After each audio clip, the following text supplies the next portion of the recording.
Alright guys, sorry for missing on Thursday. I'm just glad that my transmission I didn't bust it. So, anyways, we're going to do chapter 7 today through a video lecture. You guys will be finishing your group work for chapter 7 too on your own. It's in Canvas. Just go ahead and finish it out.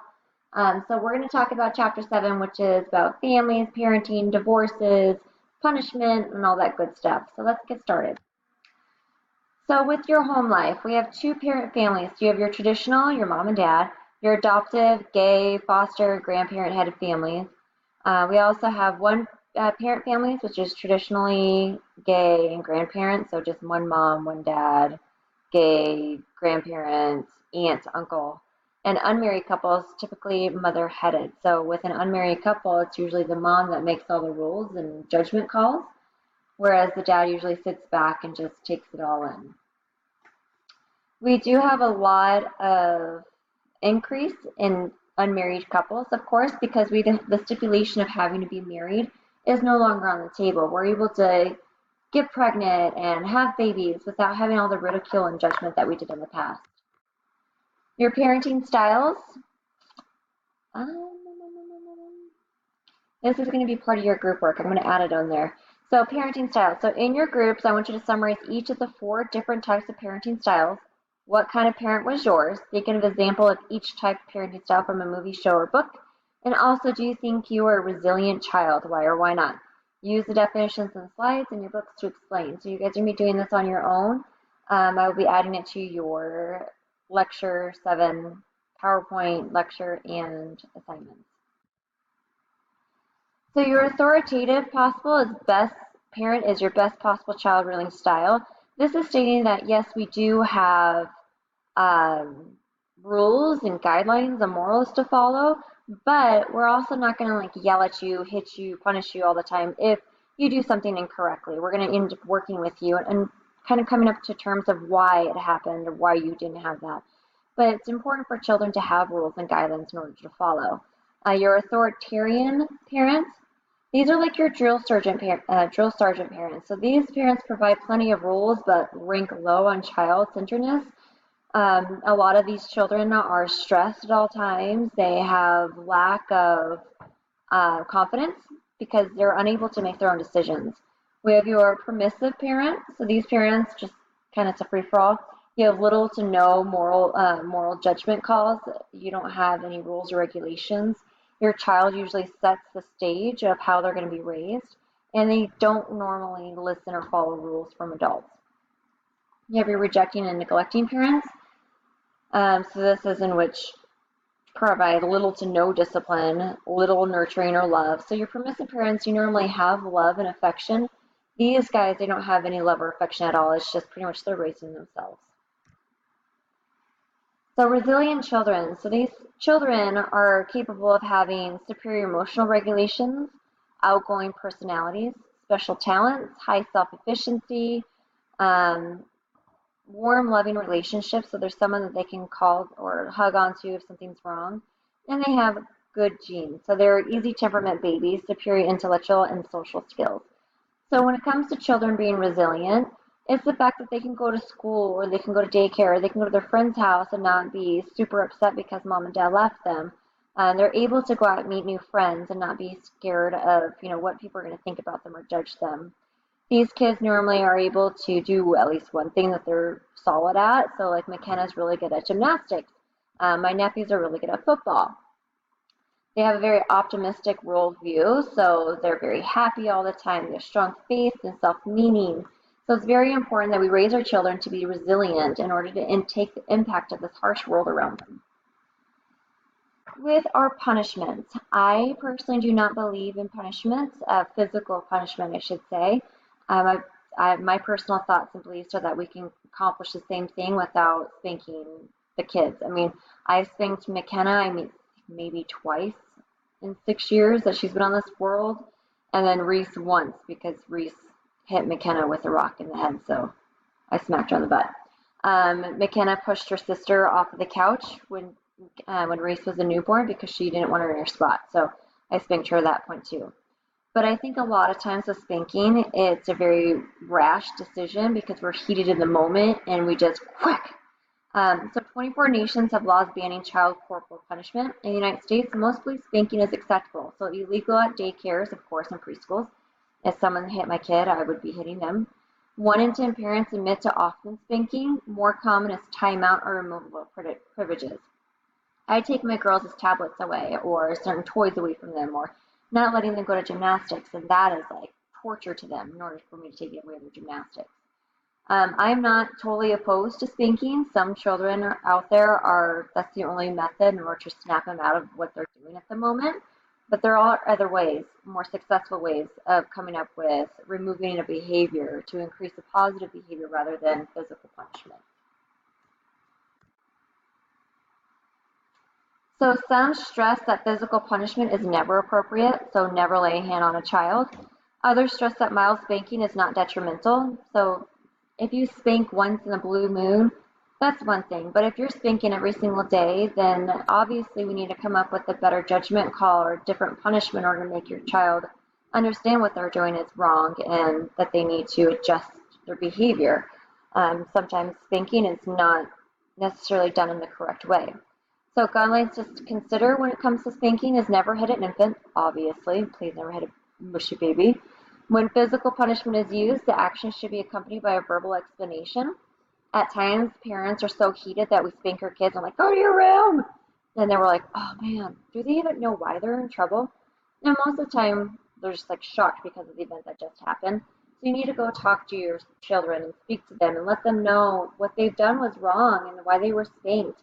And that, you don't want to hurt them, you don't want to spank them, but this is what they did wrong and this is the consequences they had. Consider using other techniques such as timeout or remove the child from the scene. So with punishment, it does not actually extinguish an undesirable behavior. It just lowers the behavior when the punisher is present. So if you know someone, like a child that's always kind of a turd and around their dad, and then their mom comes around and they just like button up, it's usually because the mom is the punisher of the two parents and she doesn't usually put up with anything. And this goes to dads too, or whoever the caregiver is. You can tell which parent is the one that is a little bit more stricter with their guidelines rather than the other. So indicates that behavior is unacceptable but does not actually help develop a more appropriate behavior. So we didn't give them another option. Instead of doing like kicking your brother down the slide because you wanted to go, well, why don't you say, hey, can you either move or can you go down the slide so I can go? So the punished often becomes fearful and angry or hostile towards the punisher, and it kind of leads to aggression. So this is excessive spanking and punishment skills that are actually given to your children. It can lead to aggression at school or other children that are around them in daycare settings. Child maltreatment. So this is a definition that states that any act that seriously endangers a child's physical or emotional well-being. So think of Beth, our child of rage. She had child maltreatment. So categories as physical abuse, neglect, emotional abuse, and sexual abuse. And the risk factors are parents' personality problems. So the parents have issues themselves. Life stress accompanied by social isolation and children's vulnerability. So difficult children. Children that just lash out, act out, they may have mental delays and the parents just don't understand and haven't received help, medical problems, and premature infants. Insecure attachments are a cause or a sign of child maltreatment. They're unable to have that trust and mistrust like our Erickson's approaches. They internalize and externalize their problems, so sometimes they may suck it in, but sometimes they may lash out. And they have peer rejection. They have fearful of peer rejection. It's very hard as a teacher or a therapist or social worker in order to see these children that come in and hurt. Normally when I was working in the psych ward, these children already came in because they've been hurt excessively, so we didn't have to monitor them as normal therapy sessions or school children came in. So it's required by law to report abuse to Child Protective Services. And the options are remove child from home, place in foster care, which sometimes isn't even better, limit or terminate parental rights. So if possible, leave the child in the home while providing intensive support and counseling to caregivers. I am for and against this all at the same time. I'm for the counseling and the redirection or reteaching the parents how to be parents. But if it's so severe, then those kids need to be taken away because they're obviously being punished or hurt. too often.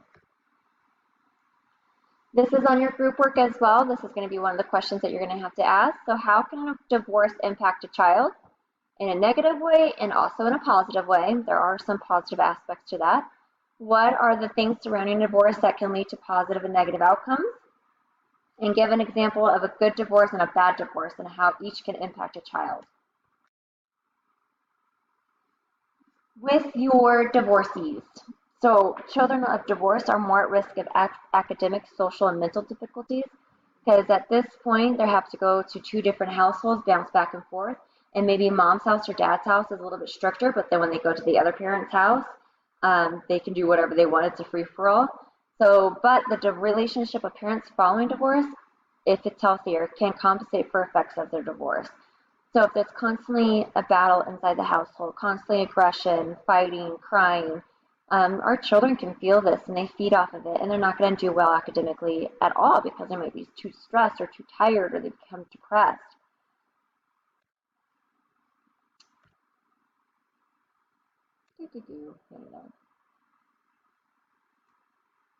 Okay, school. So unequal at the starting gate. So economic statuses have a strong influence on children readiness and chances of academic success at start of school career. So these are with your socioeconomic statuses. So your low socioeconomic status, you have your math and your reading. Your middle socioeconomic status, your math and your reading, and then your high. So the average test scores for a high socioeconomic status is a little bit higher. This is for the case because normally these individuals can have nannies or caregivers that work with these children nonstop. Middle, this is where kind of like me and my husband are. We work with our children every single night, and we try our best, but sometimes we get so busy at work that we probably don't give as much acknowledgement as these people do. And low SES are a little bit lower because the family members usually have to work a lot of extra hours in order to provide food or health care to their children. They might have single parents in order to, try to come up with that difference.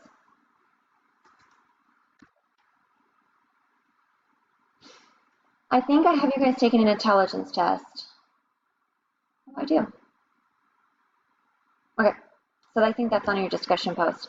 So intelligence test. I think some intelligence tests are just silly because I don't see how they can actually test a person's ability to be smart in some areas and dumb in some areas, or how they can give an actual score across the board. So intelligence test is designed to predict academic potential. It measures only cognitive ability, so your brain mental capacities.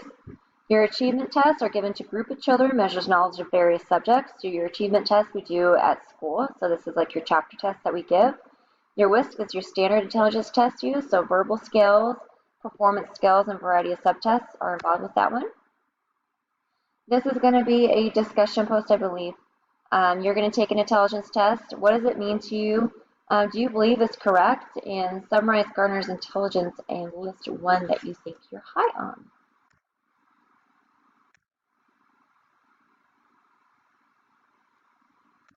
Okay, so this is your bell curve. Not normal, average individuals rank between 85 to 115 on this scale. If you're above 115, you're considered super duper smart. If you're below 85, then we have some learning curves that we need to maybe address. This is one that I want you to know for your quiz. Bennett and Simon developed the first intelligence test. So I want you to know that Bennett and Simon developed the first intelligence test. Okay. We have different facts. So specific learning disorders, so label of any impairment or language defect related to listening, thinking, speaking, reading, writing, spelling, and understanding math. And we have our dyslexics, which is an underlying neurological impairment. So reading difficulties, lack of fluency, poor word recognition, higher risk of developing other psychological difficulties, so anxiety and depression. My sister has dyslexia, and she has high anxiety. All right, you guys, that is it. You will be finishing your assignments on your own, and I'll make sure I have those ready for you.